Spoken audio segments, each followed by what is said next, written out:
வாசிக்கலாம். கலாத்தியர் 1 அதிகாரம், கலாத்தியர் 1:3 பிதாவாகிய தேவன் இல்ல 4 வசனம். இந்த பிரபஞ்சத்தின் அவர் இப்பொழுது இருக்கிற பொல்லாத பிரபஞ்சத்திலிருந்து நம்மை விடுவிக்கும்படிக்கு நம்முடைய பிதாவாகிய தேவனுடைய சித்தத்தின்படி நம்முடைய பாவங்களுக்காக தம்மை தாமே ஒப்பு கொடுத்தார். இந்த பிரபஞ்சம், இந்த பொல்லாத பிரபஞ்சம், பொல்லாத இந்த உலகம். ஸோ அதனால அவன் இது பொல்லாத பிரபஞ்சம். நீங்கள் நிற்கிறவன் is not the good world. இது நல்ல உலகம் இல்லை, இங்கே ஒன்றுமே இல்லை. தேவனுடைய ராஜ்யத்துக்குள்ளே இருக்கிறவனை தவிர, அதுக்குள்ளே உங்களோட ஆசீர்வாதம் இருக்க தவிர இந்த உலகத்துக்குள்ளே ஒன்றுமே இல்லை. அடுத்தான் தேவன் சொன்ன, இந்த உலகத்தின் எண்ணத்தின்படி, மாம்சத்தின் எண்ணத்தின்படி, இந்த பிரபஞ்சத்தின் எண்ணத்தின்படி நடக்காத மாம்சத்தின் சிந்தை சொல்லுங்க.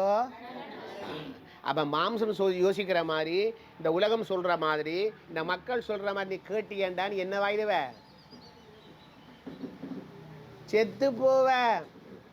இந்த உலகம் உன்னை சாக்காட்டுறதுக்கு வழிகாட்டும். ஆனால் தேவனுடைய வார்த்தை ஒன்றுதான் உன்னை வாழ வைக்கும். தேவனுடைய வார்த்தை ஒன்றுதான் வாழ வைக்கும். இந்த உலகமானது எப்படி வாழுது தெரியுமா? காண்கிறது, சுவைக்கிறது, தொட்டு பார்க்கறது, அனுபவிக்கிறது. புலன்களில் தான் இந்த உலகம் வேலை செய்யுது. 5 சென்ஸ்: பார்த்தல், கேட்டல், தொடுதல், நுகர்ந்து பார்த்தல், சுவைத்து பார்த்தல். ஸோ இந்த பொல்லாத உலகத்தை நம்ம வாழ்ந்துட்டு இருக்கிறீங்க. இந்த பொல்லாத உலகம் கூட நல்ல ஒன்று சொல்லாது, கெட்டவனான்னு சொல்லும். இன்றைக்கு நல்ல ஒன்று சொல்ல, நாளைக்கு கெட்ட ஒன்று சொல்லும், மாறி மாறி சொல்லும். ரைட், அதை விடுங்க. ஸோ இன்றைக்கு வந்திருக்கிறோம், திருப்பிக் கொள்ளுங்க. ரோமரின் புஸ்தகம் 4 அதிகாரம், ரோமர் 4:17. அநேக ஜாதிகளுக்கு உன்னை தகப்பனாக ஏற்படுத்தினேன் என்று எழுதியிருக்கிறபடி அவன் தான் விசுவாசித்தவருமாய் மரித்தோரை உயிர்ப்பித்து இல்லாதவைகளை இருக்கிறவைகள் போல் அழைக்கிறவருமாயிருக்கிற தேவனுக்கு முன்பாக நம் எல்லாருக்கும் தகப்பனானான். அந்த வசனம் கவனமா பாருங்க, திருப்பி வாசியம்மா.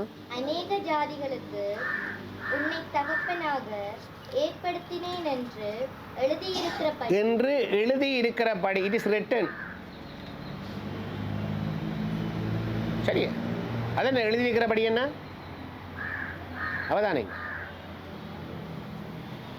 வாயால சொன்னா இல்லைன்னு போயிடலாம், வாயால சொன்னா இல்லைன்னு போகலாம். எழுதியிருக்கண்டா சாட்சி எழுத்துல இருக்குது, எழுதியிருக்கிறவர். அப்ப நீ அநேக ஜாதிகளுக்கு தகப்பனா இருப்பான் என்று எழுதியிருக்கிறபடி தான் விசுவாசித்தவருமாய் மரித்தோரை உயிர்ப்பித்து இல்லாதவைகளை இருக்கிறவைகள் போல் அழைக்கிறவருமாயிருக்கிற தேவனுக்கு முன்பாக நம்ம எல்லாருக்கும் தகப்பனானான். ரைட், நம்ம எல்லாருக்கும் முன்பாக அவன் தகப்பனானான். நமக்கெல்லாம் ஒரு முன்னோடியாக இருக்கிறான். யார் அவன்? ஆபிரகாம். என்னத்துக்கு ஆபிரகாம்? எப்படிப்பட்ட தேவனா? எப்படிப்பட்ட தேவனா? பைபிள் வசனம் பார்க்கணும். கனி எந்த எப்படிப்பட்ட தேவனா? பரிசுத்தம் உள்ள தேவன். அப்படியா? அப்ப ஆசீர்வாதம் உள்ள தேவனா? இல்ல, பைபிள்ல வாசிங்க. இல்லாதவைகளை இருக்குமா போல் அழைக்கிற தேவன். அண்டர்லைன் பண்ணு, பாடமாக்கு, திருப்பி 50 சொல்லு. இல்லாதவைகளை இருக்குமா போல் அழைப்பிக்கின்ற தேவன். சொல்லுவோமா? எல்லாம் சொல்லுங்க. இல்லாதவைகளை இருக்குமா போல் அழைப்பிக்கின்ற தேவன். இல்லாதவைகளை இருக்குமா போல் அழைப்பிக்கின்ற தேவன். வடையா கருத்து வந்து சொல்லு. இல்லாதவைகளை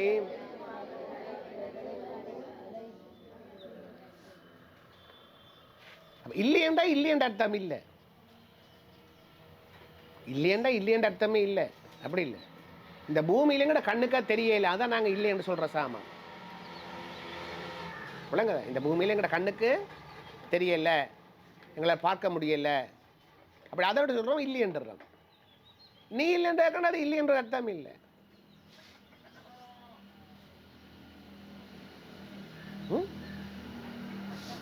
அப்படி முடிவுக்கு வராதே. எல்லாம் இருக்குது. எங்க இருக்கு தெரியுமா? ஆவிக்குரிய உலகத்தில், தேவனுடைய சமூகத்தில் தேவன் எல்லாவற்றையும் வைத்திருக்கிறார். விசுவாசம் என்ன செய்யுது? அந்த இல்லாத இருக்கிறவர்களே கொடுக்கிற தேவனை நீ விசுவாசித்து அறிக்கை பண்ணும் பொழுது என்ன உண்டாகிறது? வானத்தின் பலன்கள் திறக்கப்பட்டு அவைகள் தானாக இறங்கி கீழே வரும்.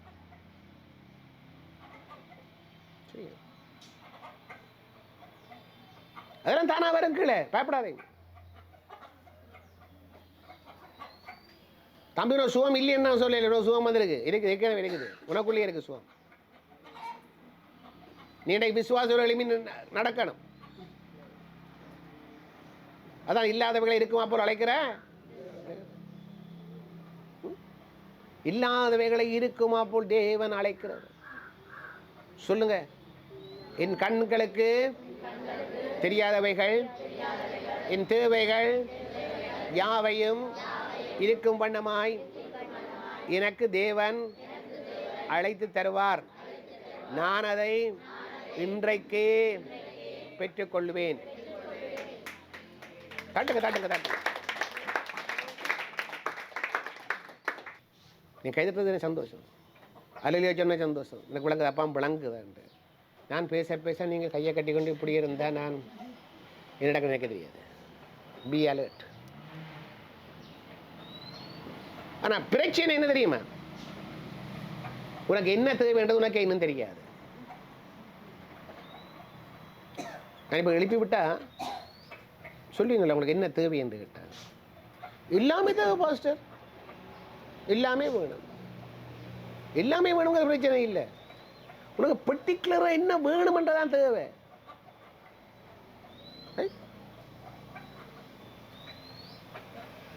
நான் சுகத்துக்காக ஜெபிக்கிறேன் இல்லை. நான் காலையில் எழும்பி சொல்கிற ஒரே ஒரு காரியம், ஆண்டவரே தந்த சுகத்துக்காக நன்றி. செய்ய வேண்டிய வேலை என்ன இருக்குன்னு சொல்ல மாட்டோம், அதை செய்வோம். That's all. ரைட். நான் என்ன நோயாளியை பார்க்கறது இல்லை. கத்திர சூத்திரம் இல்லாத அந்த மனைவியும் என்ன நோயாளியாக பார்க்கறது இல்லை. சரி சரி, கத்திர சோத்திரம் அப்படிப்பட்ட மனைவிக்காக ஸ்தோத்திரம். ரைட். டாக்டர் என்ன வேண்டாம்னு சொன்னாரோ அதை பற்றி நான் கொல்லப்படலை. எனக்கு என்ன விருப்பமோ எனக்கு இதுக்கு இதான் விருப்பம், கொண்டு வா, அவ்வளோதான். அப்போ உங்களுக்கு தேசிக்க தண்ணி கூடாது அப்பா. ஓம் சரி, ஏன் கூடாது? உங்களுக்கு கிட்னி ப்ராப்ளம் கூடாது. ஆரஞ்சு ட்ரிங்க் ஐயோ வேண்டாம், உங்களுக்கு கிட்னி ப்ராப்ளம். நான் சொல்கிறது நீ இறச்சி கொண்டு வா, நான் எல்லாம் குடிக்கிறேன். எல்லாம் கூடும். இப்போ இது பாடுறீர்கள் கூடுமே, எல்லாம் கூடும். பொய்யா பாடுறீங்க? ஏன்னா உங்களுக்கு நம்பிக்கை இல்லை. இல்லாதவைகளை இருக்குமா போல் அழைக்கிற தேவன் உனக்கு சுகம் வேணுமா அவர் அழைச்சி தருவார். நீ விசுவாசிக்கணும். கடன் தொழிலிருந்து வெளியில் வருவ, உனக்கு தருவார். வியாதியிலிருந்து வெளியில் வருவ, அழைச்சி தருவார். இதுக்கு மட்டும் காரண காரியம் கிடாதீங்க. அது எப்படி வரும்? 90 வயசில் சாராளுக்கு பிள்ளை பிறக்குமா? 100 வயசில் ஆபிரகாமுக்கு பிள்ளை பிறக்குமா? அதான் ஏற்கனவே அங்கே சொல்லிட்டாங்களே, கற்பன் செத்து போச்சேன்ட்டு. ஆபிரகாமால பிள்ளை பிற முடியாதுன்னு சொல்லிட்டாங்களே, அப்படின்னு போடுவான். நீ உதவி வச்சியண்டா ஆபிரகாமுக்கு 100 வயசுன்னா ஆபிரகாமுக்கு 500 வயசு இருந்தாலும் பிள்ளை பிறக்காது. அந்த வசனத்தை வாட்சிக்கிட்ட கவனமாக இருக்குது. பிற்பாடு கீழே போக ஆபிரகாம் சொல்கிறார், தன் கற்பம் செத்து போனதையும் சாராவுடைய கற்பம் செத்து போனதையும் தான் முதிர் வயதானதையும் எண்ணாதிருந்தான். என்னந்தான்? அதுக்கான காரண காரியமும் தேடவே இல்லை, அதை பற்றியும் சிந்திக்கவே இல்லை. இது எப்படி நடக்கும்? தெரியாதானா நடக்கும்? சொல்லுங்க, தெரியாது ஆனா நடக்கும். தெரியாது ஆனா நடக்கும். அதுதான் அருமையானவர்களே, தேவன் நமக்கு சூப்பர் நேச்சுரல், இயற்கைக்கு அப்பால் பட்ட த 4th டைமென்ஷன். அதுதான்